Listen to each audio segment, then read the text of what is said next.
जय श्री राम दोस्तों, मैं कल्याण भगत स्वागत करता हूं आपका अम्बे कल्याण चैनल पर। दोस्तों, भगवान शिव, जिन्हें देवों के देव महादेव भी कहा जाता है, उनकी अगर आप किसी भी प्रकार से साधना करते हो, चाहे मंत्र जाप के द्वारा, नाम जाप के द्वारा या उनके किसी भी पाठ के द्वारा, तो अलग अलग स्तर पर अलग अलग साधकों की ऊर्जा और उनके प्रारब्ध कर्म के अनुसार विभिन्न प्रकार के लक्षण प्रकट होते हैं। उनमें से कुछ लक्षण ऐसे होते हैं जो बाहर से देखने पर आपको नकारात्मक महसूस होते हैं, लेकिन बहुत गहराई से अगर आप उनका विश्लेषण करेंगे तो पता चलेगा कि यह जो लक्षण हमें साधना में दिखाई दे रहे हैं, यह देखने में नकारात्मक हैं, लेकिन वास्तविकता यही है दोस्तों कि यह लक्षण भी सकारात्मक हैं।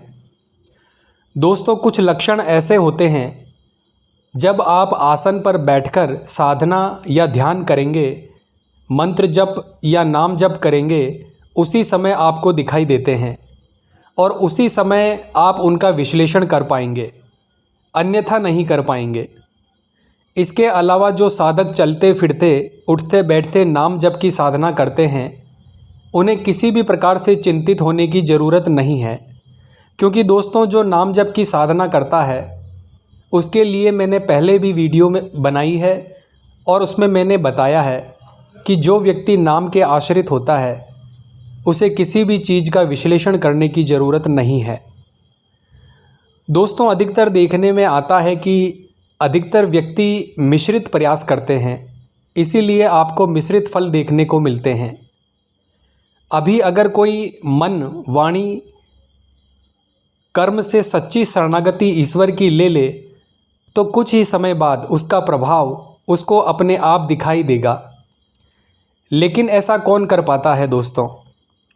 सच्चाई तो यही है दोस्तों, करना कोई नहीं चाहता, बातें सब करते हैं। खैर दोस्तों, हम अपने विषय पर आते हैं। शिव साधना में कौन से लक्षण उत्पन्न होते हैं, आज हम उस विषय पर चर्चा करेंगे। देखिए दोस्तों, आपके कोई भी इष्ट देव हो, आप किसी भी देवी देवता की साधना कर रहे हो, उनकी साधना में कुछ लक्षण आपको अलग दिखाई दे सकते हैं, लेकिन शिवजी की साधना में कुछ विशेष प्रकार के लक्षण अवश्य दिखाई देते हैं। जो लक्षण आपको भगवान शिव की साधना में दिखाई देंगे, आवश्यक नहीं है कि वही अनुभव, वही लक्षण आपको श्री राम जी की साधना में दिखाई दे या श्री कृष्ण भगवान की साधना में दिखाई दे। हाँ दोस्तों, इसके अतिरिक्त भैरव बाबा की साधना, माता काली की साधना, इन सभी की साधनाओं में लगभग एक जैसे ही प्रभाव और लक्षण देखने को मिलते हैं। शिव साधना में अधिकतर विरोधाभासी लक्षण सामने आते हैं, क्योंकि दोस्तों आप जितना अधिकार शिवजी पर समझ रहे हैं, नकारात्मक शक्तियाँ भी शिवजी पर उतना ही अधिकार अपना समझती है। और आप इस चीज़ को अच्छे से जान लें, भगवान शिव अपने किसी भी भगत में भेद नहीं करते। इसीलिए दैत्य हो, देवता हो, मनुष्य हो, किन्नर हो, यक्ष हो या गंधर्व हो, यहाँ तक कि बड़े बड़े जो नवग्रह हैं वह भी भगवान शिव के चरणों में पड़े रहते हैं, क्योंकि भगवान शिव केवल अपने भगत को और उसकी भक्ति को महत्व देते हैं। वह अपने भक्तों में किसी भी प्रकार का भेदभाव नहीं करते। तो एक चीज़ आपको समझने की ज़रूरत है दोस्तों, जब भगवान शिव सबको एक समान महत्व देते हैं तो भगवान शिव उसी व्यक्ति को महत्व देते हैं जो उनके लिए समर्पित है पूर्ण रूप से। नकारात्मक व्यक्ति या नकारात्मक शक्ति पूर्ण रूप से महादेव के श्री चरणों में समर्पित नहीं हो पाती। आपने देखा होगा दोस्तों, शिवजी के वरदान का जितना दुरुपयोग किया गया है, उतना दुरुपयोग अन्य किसी भी देवी देवता के वरदान का नहीं किया गया है, क्योंकि महादेव केवल समर्पण को ही महत्व देते हैं और सच्चा समर्पण कर पाना हर किसी व्यक्ति के बस की बात नहीं है। तो दोस्तों, शिव साधना में जो सबसे प्रथम लक्षण सामने आता है वह है, आप चाहे चलते फिरते नाम जप करते हो या आसन पर बैठकर कोई साधना करते हो या मंत्र जप करते हो, तो यह लक्षण प्रारंभ में अवश्य सामने आते हैं। वो लक्षण हैं भगवान शिव के जो गण हैं उनकी दृष्टि में, उनकी निगाहों में आप आ जाते हैं। जिस दिन आप संकल्प कर लेते हैं कि अब तो मैं शिव जी की साधना करूँगा, उनका नाम जप, मंत्र जप करूँगा। दोस्तों, मैं आपको पहले भी बता चुका हूँ कि संसार में सर्वाधिक गणों की संख्या भगवान शिव की है।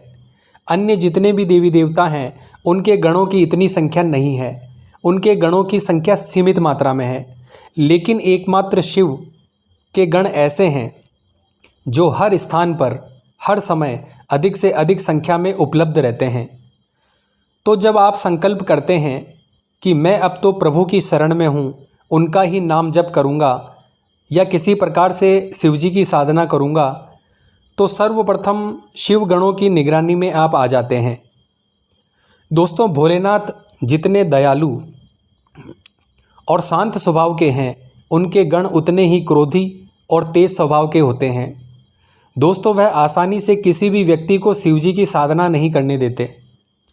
सबसे पहले परीक्षा इन्हीं भगवान के शिव गणों के द्वारा ली जाती है।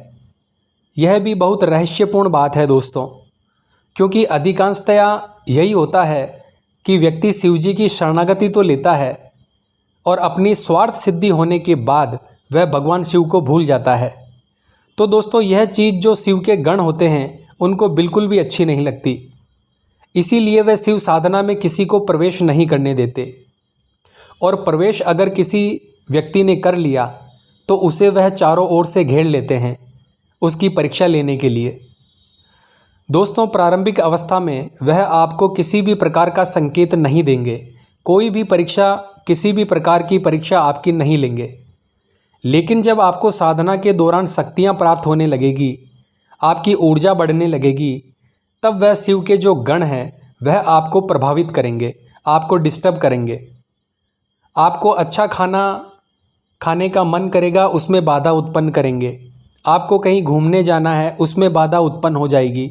आपका कोई महत्वपूर्ण काम बनना था, उसमें बाधा उत्पन्न हो जाएगी। इस प्रकार से आपको अपनी साधना से भटकाने के लिए प्रारंभ में शिव के गण ऐसी रचना रचते हैं। तो दोस्तों, अब यहाँ पर एक प्रश्न किया जा सकता है कि क्या जो शिव जी के गण होते हैं वो साधक के शत्रु होते हैं? क्या वो नहीं चाहते कि साधक सफल हो?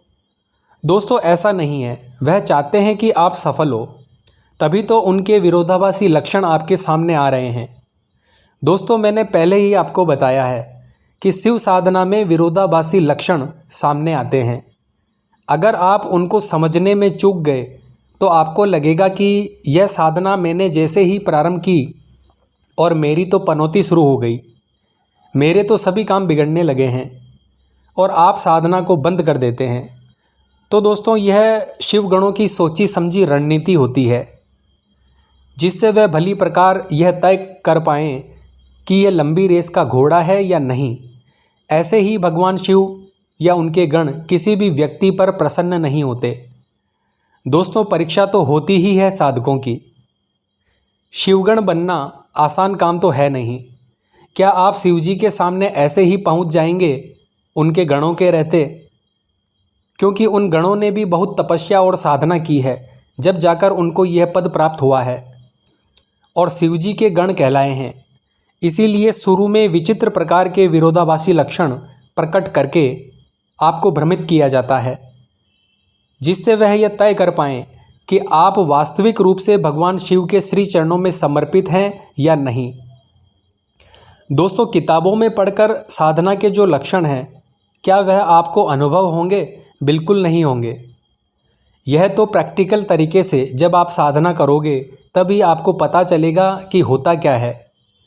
शिव साधना में दूसरा लक्षण है दोस्तों, जब आप साधना करेंगे तो आपके शरीर के किसी भी एक अंग में बहुत अधिक दर्द होने लगेगा। अधिकतर ये लक्षण दोस्तों उन साधक और साधिका के साथ में प्रकट होता है जिनके घर पर या शरीर पर कोई नकारात्मक शक्ति का अधिक प्रभाव होता है।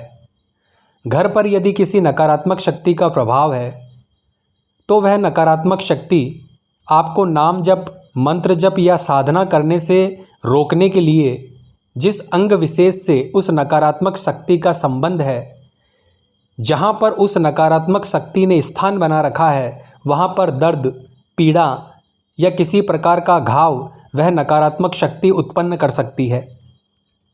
जिस प्रकार से आप किसी गंदे कपड़े को साफ करते हैं तो उसका मैल हमें बाहर निकलते हुए दिखता है, उसी प्रकार से जब आप पहले से ही किसी नकारात्मक शक्ति के प्रभाव में हैं और जब आप साधना प्रारंभ करेंगे तो वह नकारात्मक शक्तियाँ आपको वह काम करने नहीं देगी, क्योंकि इससे उन नकारात्मक शक्तियों को कष्ट होता है और विभिन्न प्रकार से आपको शारीरिक और मानसिक रूप से कुछ तकलीफ़ें वह नकारात्मक शक्तियाँ आपको ज़रूर देगी। लेकिन दोस्तों यह सबके साथ नहीं होगा, उन्हीं के साथ अधिक होगा जिसके घर पर या शरीर पर किसी नकारात्मक शक्ति का प्रभाव है, जिसके शरीर पर मलिनता का प्रभाव ज़्यादा है। इसके अलावा दोस्तों इसका एक और लक्षण होता है, साधना के दौरान आपको बड़ी बड़ी उबासियाँ आएगी, कहीं कहीं इन्हें जमाइयाँ भी कहा जाता है, वह आने लग जाएगी। देखिए दोस्तों, सामान्य रूप से उबासी लेना वो अलग बात है, लेकिन दिन में सैकड़ों बार बड़ी बड़ी उबासियाँ आना यह सामान्य लक्षण नहीं होता है। और दोस्तों यह तो बहुत ही प्रारंभिक स्तर का लक्षण है। बड़ी बड़ी उबासियाँ आना इस बात का संकेत है कि हमारे भीतर की नकारात्मकता बाहर निकल रही है, शरीर से मलिनता बाहर निकल रही है।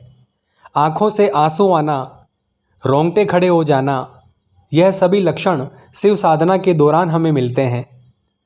अगला लक्षण है दोस्तों, जब आप आसन पर बैठकर पूरे समर्पण भावना से साधना करेंगे तो आपका शरीर आगे पीछे दाएं बाएं हिलने लगेगा। दोस्तों यह लक्षण प्रारंभिक अवस्था में नहीं आता है, जब ऊर्जा का प्रभाव स्वादिष्ठान चक्र तक होने लगता है तब यह लक्षण अधिक प्रभावी होता है। अगला लक्षण है दोस्तों क्रोध की अधिकता। दोस्तों शिव साधना में मध्यम स्तर पर पहुंचते पहुंचते साधक में क्रोध की थोड़ी तीव्रता देखी जाती है। यह प्रारंभ में बिल्कुल नहीं होगा। जब कुछ आध्यात्मिक ऊर्जा बनने लग जाती है तो क्रोध की अधिकता भी अवश्य देखने को मिलती है। दोस्तों यह सभी एक प्रकार की परीक्षा है। अगर आप क्रोध में आकर के अपनी साधना का त्याग कर देंगे तो वहीं पर शिव जी के जो गण हैं उनका कार्य समाप्त हो जाएगा। और अगर उस क्रोध के आने के बाद भी आप इसी तरह से अपनी साधना में लगे रहेंगे तो भी शिव जी के जो गण हैं उनका कार्य संपन्न हो गया समझो, क्योंकि उन्हें सिर्फ यही देखना है, उन्हें यही तसल्ली करनी है कि देखें कब इसका धैर्य जवाब देता है। तो दोस्तों यह सभी लक्षण शिव साधना के विरोधाभासी लक्षण हैं। यह सभी लक्षण आपकी परीक्षा के अंतर्गत आते हैं। तो आशा करता हूं दोस्तों आज की यह जानकारी आपके लिए उपयोगी साबित होगी। तो हर हर महादेव बोलना पड़ेगा दोस्तों। मिलते हैं अगली वीडियो के माध्यम से। जय मां अम्बे, जय श्री कल्याण।